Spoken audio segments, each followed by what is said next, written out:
So we at last know what the central contracts for the time period 2023 to 24 look like. And in case you're wondering why it's not 24-25, that's because the BCCI's time period starts from 1st October of 2023 and will then end in September 30th, 2024. What's the logic? Don't ask. But we at long last know what the contracts are, and the big news, well, there's quite a few big news. Quite a few takeaways. This, in fact, is let's say usually you talk about contracts. Contracts supposed to be, let's say, looking forward. These are retrospective contracts. Exactly. In many ways that have been dished out. And first things first, yes, of course, we've already done that breaking for you. But since we're starting a discussion afresh, let's say, we'll tell you what these contracts really look like. No change in the pay grade as things stand. Nothing that's been clarified or because nothing's been told. Exactly. But as things were last year, you had an A plus contract, an A grade contract, a B grade contract, and a C grade contract, remuneration for which was 7 crores,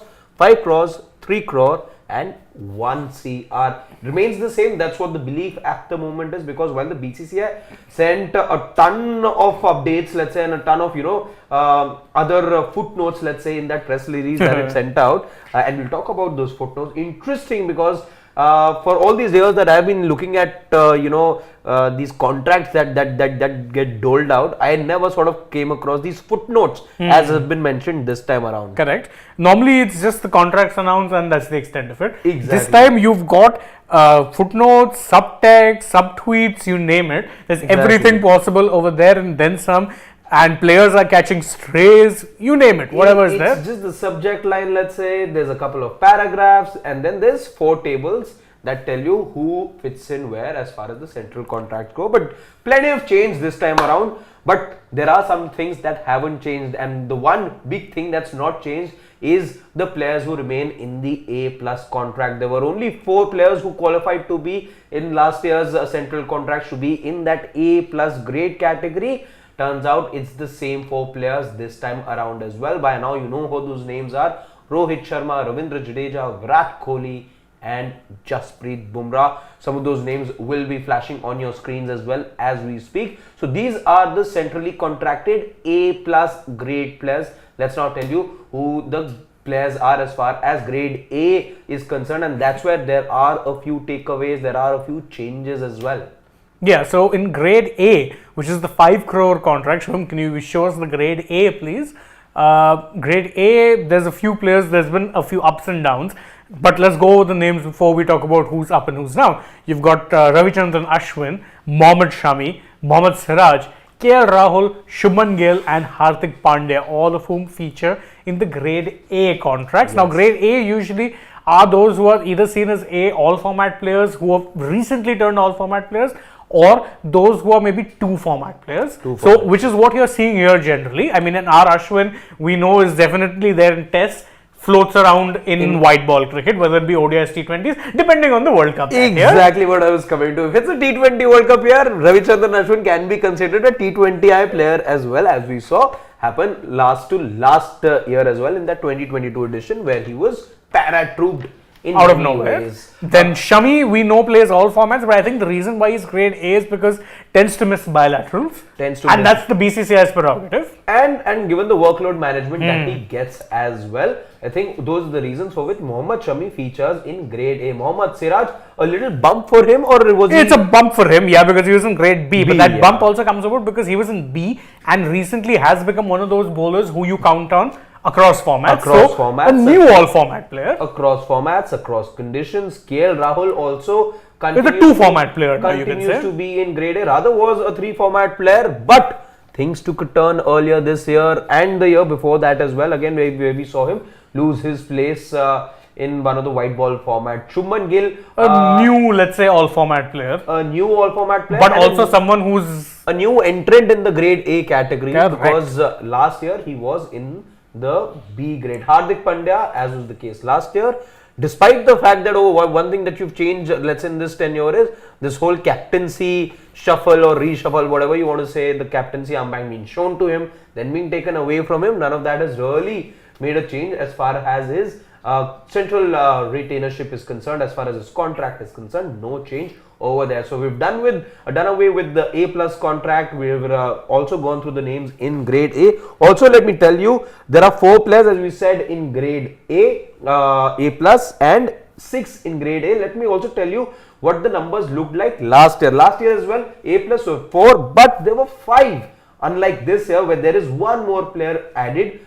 In grade A, last year you had just 5 players be part of the grade A category. So one more player added over there as far as the overall tally is concerned. So let's now go forward and tell you about the players in grade B now, and there are a couple of additions, subtractions over there as well, as far as the entrance and or those, let's say, making the exit from grade B is concerned. Yeah, so let's go to grade B now, and in grade B you've got Surya Kumar Yadav, who was there grade B. in grade B last year. Rishabh Pant, who's dropped down from A to B, which you kind of understand. Then you've got Kuldeep Yadav, who remains in B. Yes. Akshar Patel was up till last year a grade A contract player, now in grade B, and Yashasvi Jaiswal, I think fresh off his wonderful 2022-23, now in the grade B contracts. Absolutely, double hundreds, impact in T20s. Impact in T20s, almost, let's say, knocking the door. It's for the Indian team to figure out how they can play him in the ODI scheme of things. It's anyway not a format you're looking at very closely this year, but no questions asked as far as why Yashasvi Jaiswal has been given a grade B contract. The boy really deserves it, and yeah, I don't think there should be any doubts as to why Yashasvi Jaiswal is over there. Since we're talking about grade B, there were 6 players last year in grade B. This time around, only 5. But guess what? If you look at the macro, aspect of things, if you have to look at the bigger scheme of things, what are the big numbers like? Last year, you had 26 players who had central contracts. This year, 26 has changed to 30. So you've got 4 more players. In fact, there's a possibility of the number going to 32 as well. We'll tell you about that in just a bit. But the fact that there's one less player over here, that means where are these extra players coming from?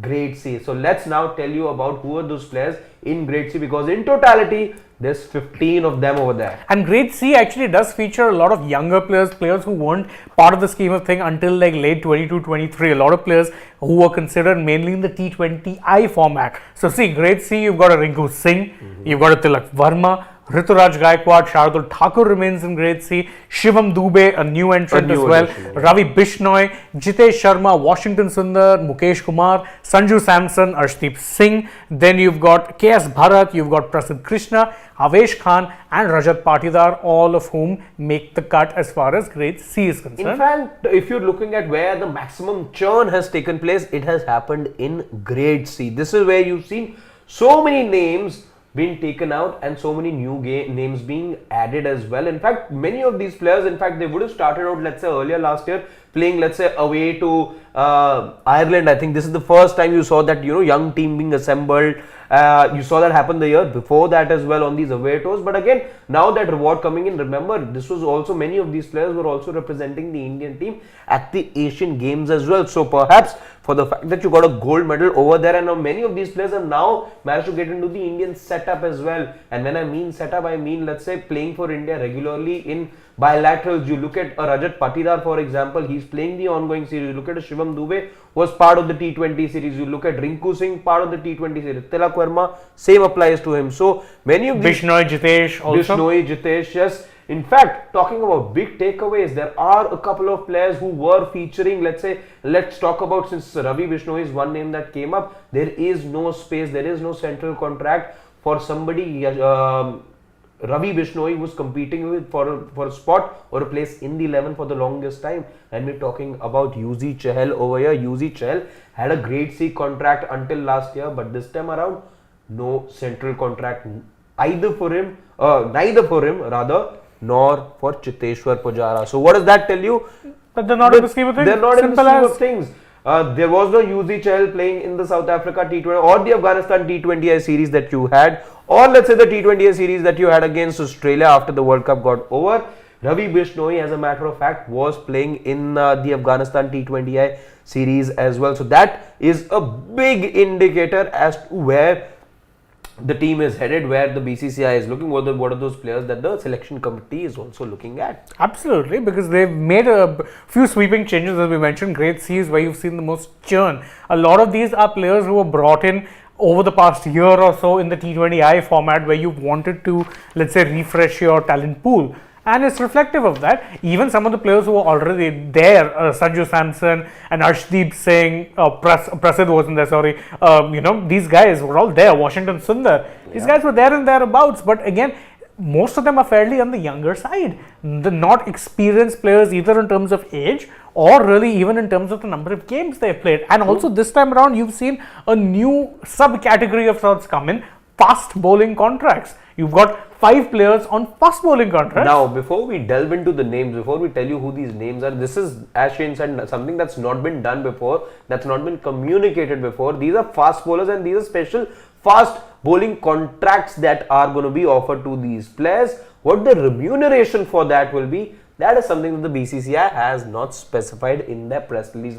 But nonetheless, let's tell you about those 5 players rather, that have been included in this new contracts that have been extended, which is the fast bowling contracts. So you've got AajTak, who shone on Test debut. You've got a Vijay Kumar Vishak, who many of you would remember did well for RCB last year. You've got Umran Malik there. You've got Yash Dayal for some reason. Again an RCB player. Yeah. And a Vidwath Kavirappa, who I think has done decently at the domestic level. So yes. Those are your 5 fast bowling contract players. So that is really all of your major ones. But of course, we missed out on that one obvious line which does come about in the contracts. It is this time around, Shreyas Iyer and Ishan Kishan were not considered for the central contracts. Let's read that out to you. Precisely what the BCCI has said in its press release. The BCCI in its press release has said that please note, Shreyas Iyer and Ishan Kishan were not considered for the annual contracts in this round of recommendations. I don't remember the last time there was a specific mention about a couple of players. Never. But these aren't the only players, let's tell you, who've been given special mention to. There are names of 2 youngsters as well, but we'll come to that in just a bit. There is something technical over here that Shane and I have been managed to spot. Now, even though that the 2 of them have not been included precisely, in fact, let's talk about Shreyas Iyer. He may not have been given a central contract as far as those names are concerned, but because of one technicality that the BCCI has mentioned in its own press release, it turns out by the end of it, Shreyas Iyer will in fact have a contract. Why is that? Shane will talk. We'll get to that in just a bit. But of course, I think, as we were saying, let's first talk about the fact that, it's rare that you see players get name checked like that by the BCCI. Even Rohit Sharma, when in that press conference, when he said that, he said ki, bhook nahi hai, jinko bhook nahi hai, unko nahi khilayenge. Those who don't have the hunger will not play. Yeah. He didn't name check them. He did not take name. He stopped short of taking names, even though you knew what he was hinting at or who he was hinting at. True. Here, though, it's been very, very clearly specified and confirms rumors that, we had spoken about recently, that both of them were considered being dropped for the central contracts. Also adds a new light to the decision or the news that broke yesterday that Iyer would suddenly be playing the Ranji Trophy semi-final for Mumbai. Maybe he got wind of this. Maybe he knew that, if he showed that he was willing to play domestic cricket, that this might be a changed decision. Obviously not the case. Obviously not the case. But yeah, like we were saying, yes, for all you know, by the end of it, let's say, Shreyas Iyer could feature in the Grade C contract because of what the BCCI mentioned. And let me just read that out to you. And also mention the 2 players, the young players who are the young players as well. We'll talk about that as well in the same breath. So let's just tell you what exactly the BCCI have said. They've said that additionally, athletes who meet the criteria of playing a minimum of 3 tests, 8 ODIs or 10 T20Is within the stipulated or the specified time period will automatically be included in Grade C contract. Now, this might not seem like a lot, but again, remember the time period it starts from October 1st. From October 1st is when the time period for this starts, October 1st, 2023. The World Cup started on 8th, if I'm not mistaken. The 5th, whatever it is. India playing their first game, I remember around the 7th, if memory serves me right. Shreyas Iyer played every single one of the ODI games in the World Cup. That's 11 games, which means he's passed the 8 ODIs, which means technically he should, according to the BCCI wording, be eligible for a contract anyway. Now, unless we're reading out exactly what's been presented to us. So, by that logic, by the end of it, Shreyas Iyer would have had a spy, let's say. unless they are choosing to be spiteful and say, no, you played those games, but you're not going to be getting it because you've defied us. Unless that's the case. That will open up for another debate altogether about, let's say, being too strict, being too harsh, being discriminatory as well, one can say. All of those things we'll have to wait and watch.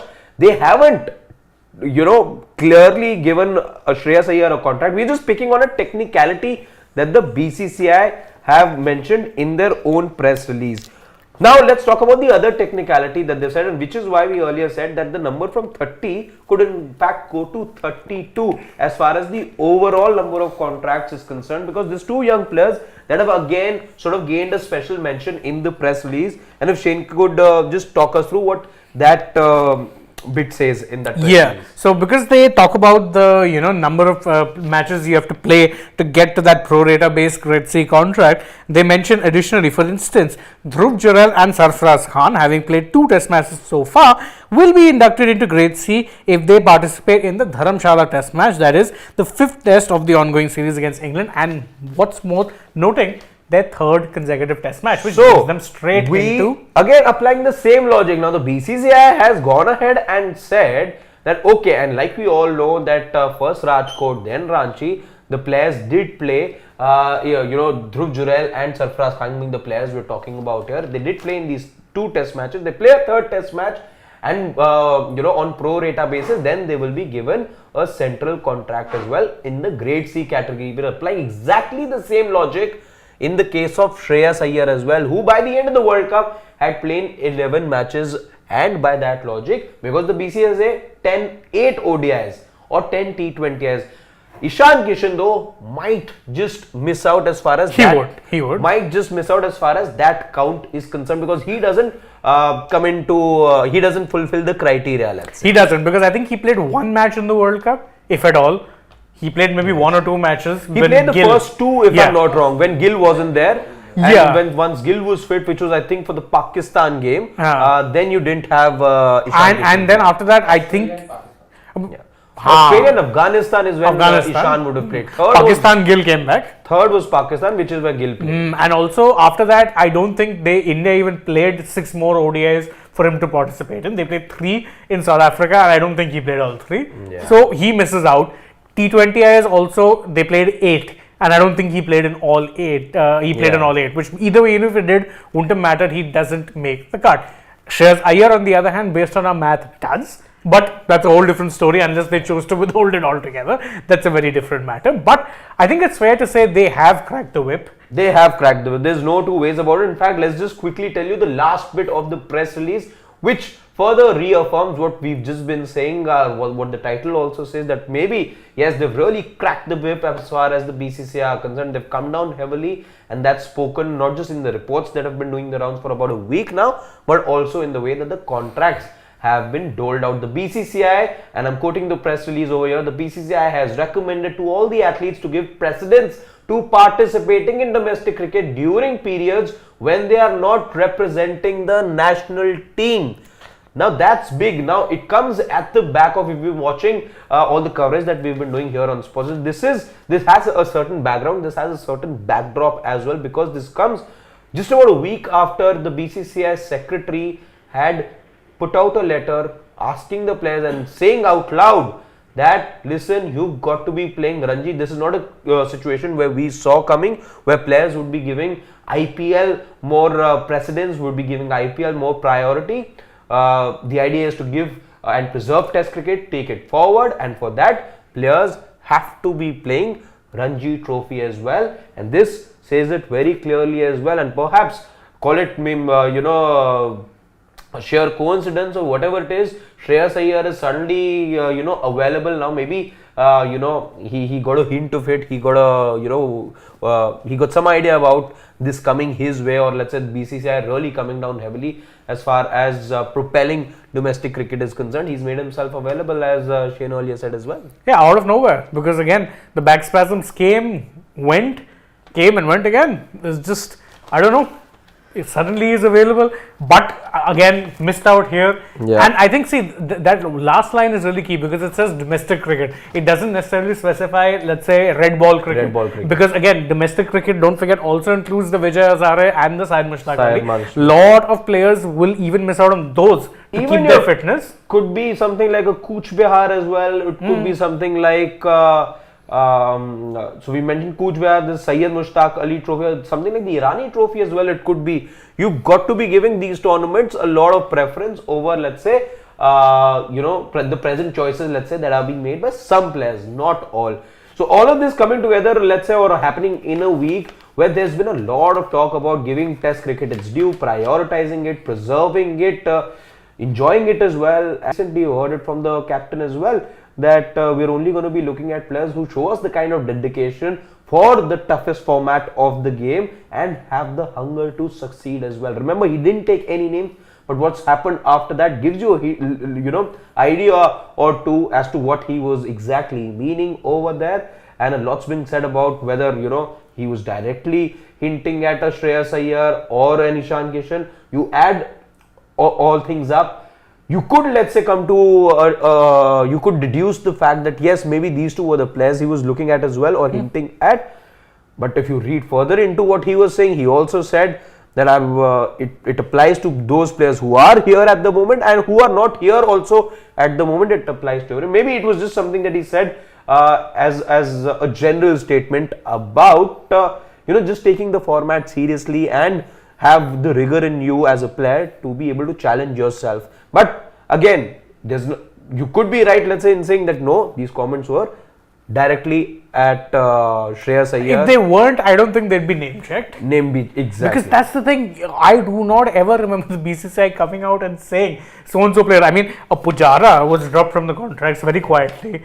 Chahal dropped from the contracts very quietly. Nothing mentioned. Shreyas Iyer and Ishan Kishan are being very specifically mentioned.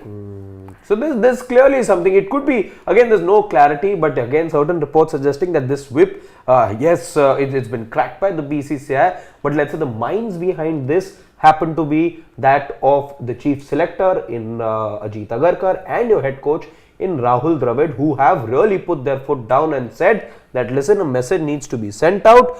For a reason we're struggling, as let's say the batters are struggling as far as playing spin bowling is concerned. Those are one of the big questions emerging at the moment as to why the Indian team is struggling, let's say, in conditions batters really should be doing well. So all of this happening at a time, there's so many questions that that Indian cricket is faced with and needs sorting out as well.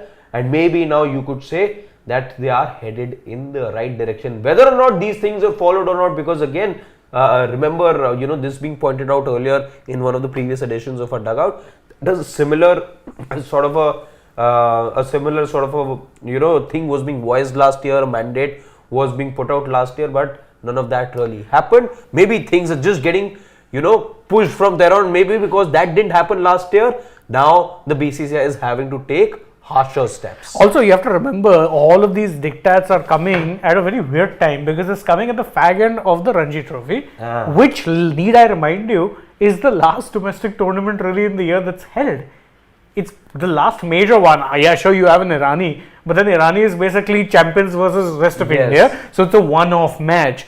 Otherwise, you've got Vijay Hazare and SMAT are done with before the IPL auction. Now you've got Ranji. So I will agree that the steps they're taking, great. You are ensuring that players are going to prioritize domestic cricket because you're seeing harsh action be taken against those who are not, and also the message being sent now loud and clear in the BCCI release, where it's mentioned that players, when they are not representing the national teams, must be playing domestic cricket. No two ways about it. How effective is this diktat? Something we'll only know at the beginning of the upcoming season, because again, the season starts in the winter time. So October, November time is when the season gets underway.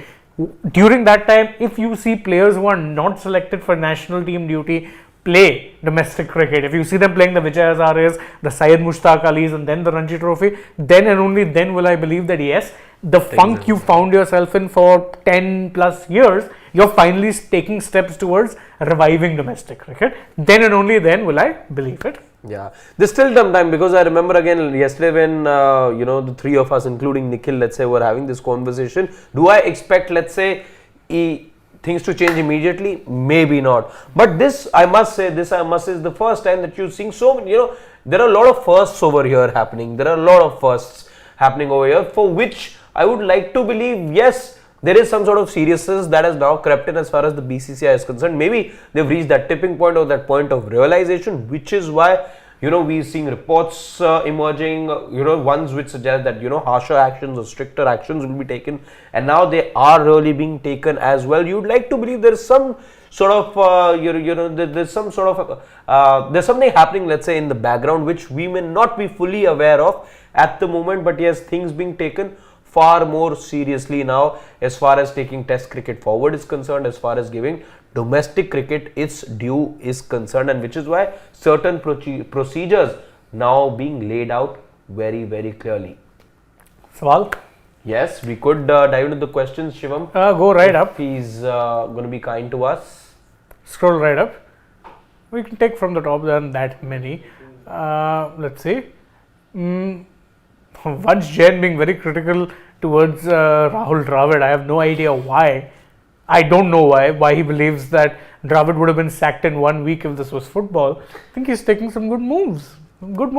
See, there was a time I think you could have been, let's say, critical of a Rahul Dravid for all the over experimentation, let's say, was happening a little over 12 months back. I think even I wasn't a big fan, and the fact that so many caps were being dished out, some of the things weren't explained, but that whole experimentation which was happening, I remember the way, let's say, Deepak Hooda was being treated, let's say, at times being batted at number 7, times being asked to bat at number 4. So all of those things happening, I wasn't a big fan of all the experimentation that took place, but now I think that experimentation has stopped and you can see genuine progress in some manner. Yes, you can hold it against Rahul Dravid that so many chances that went begging, including a World Cup, including a WTC final and all of that. But it's these steps, and if you were to ask anyone, let's say, is this happening without head coach not having a say in it? You're mistaken. You're mistaken. In fact, that takes me to the next comment I wanted to take. Akash Bhardwaj says, if the coach was not Rahul Dravid, would have this thing been happening? I don't think so. Akash, I wholeheartedly agree with you. In fact, it's not just him. Credit needs to also be given to the chairman of selectors, Ajit Agarkar. Yes. Agarkar, remember, someone who I think stopped playing for India in about 2007-8-ish types. After that, didn't really get much of a look in. Till 2011-12 types was consistently playing Ranji Trophy cricket. Yeah. He played domestic cricket. He gave it the kind of respect you would expect a player to give it, and he was someone who was an accomplished international, didn't need to do it, still did it, and he's expecting that every single one of these players does exactly the same thing. Fair point. True. Abhishek is asking, where's UZ? Well, Abhishek, bad news or sad news, if you're a UZ Chahal fan, let's say, UZ Chahal, who was there in grade C contracts last year, doesn't get a contract this time around. He's promoting certain dance reality shows. That's all I'll say. But I feel bad for him. Yeah. Hey, I'm not taking that comment. But I mean, I feel bad for the guy. I'm a big fan of UZ Chahal and seems to have been moved on from white ball cricket through no fault of his own. True. I don't know what he's done wrong. True. Well, you've taken him to a couple of World Cups. You didn't play him a single game. 2022, he was just warming the bench. Remember, that happened at the back of an IPL season in which he was the highest wicket taker. Why that happened? Well, I'm not the one who can answer that. But yes, it's bizarre, the case of UZ Chahal, the way he's been treated.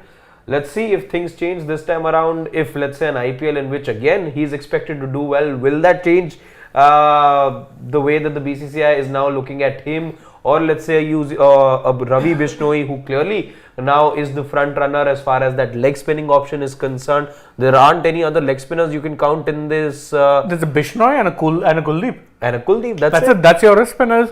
So anyway, let's see. Kiran Khatri says, hi gents, why not ban Iyer and Ishran from 2 IPL seasons and set a precedent? They will learn their lesson and some hekri nikal jayegi. BCCI should do this.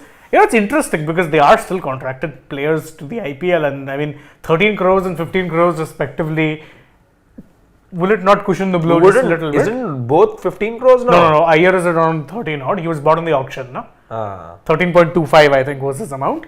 So he's Their teams are not doing and the teams won't. No, teams को क्या फर्क पड़ता है? Why do the teams care if their India players or not? If Shreyas Iyer just hypothetically leads KKR to an IPL, you think KKR management are going to give two hoots about his central contract? They say no, thank you very much. Also, again, different format. I'm not too sure if the BCCI can really, get too nosy as far as much as they claim to, I doubt they can. because if that was the case, then last year you would have seen all those Duke's ball reach to all the camps. You would have They never got used. You would have then seen, players been released on time and go prepare Nothing doing. in London. None of that happened. Ah, They can only be, they can only be meddling in teams or franchises affairs to an extent. Let's say they can send out, let's say, directives, but you can't really. It's like it's like in the governments. Let's say your state governments, there are certain procedures that they are expected to follow. But guidelines is best. State governments can go ahead and not do what the central government is at times telling them to, because these are just directives. Let's say. They're just guidelines. They don't have to follow it. I'll take another one from Akash because it's a nice one. He says it's off topic, but Mbappe, Vinny, Bellingham in Real Madrid, are they the Champions League favorites again? Akash, that is a formidable squad they are building. Yeah. He was lunching with the French president yesterday, I think, And or had a dinner, I think. And even with the Qatari Emir, the joke doing the rounds on social media was that they'll make him stay over there by making him the Emir of Qatar. So you can't go to Real Madrid. But anyway, that's a different topic altogether.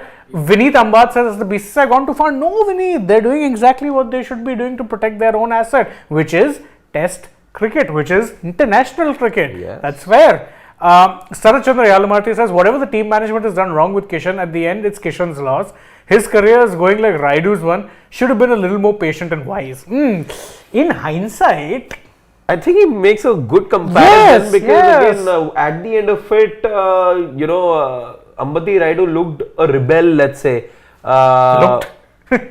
Yeah, with those glasses. No, he didn't just look. That man was a rebel everywhere. He burned bridges in Andhra cricket. Yeah, but maybe yes, Ishan's done it a little early in his career, and maybe he didn't quite know, that or probably didn't realize who he was dealing with, which was, let's say, somebody like a Rahul Dravid and Ajit Agarkar. Exactly. Rajat Saha says Shreyas Iyer got a hard one, I feel.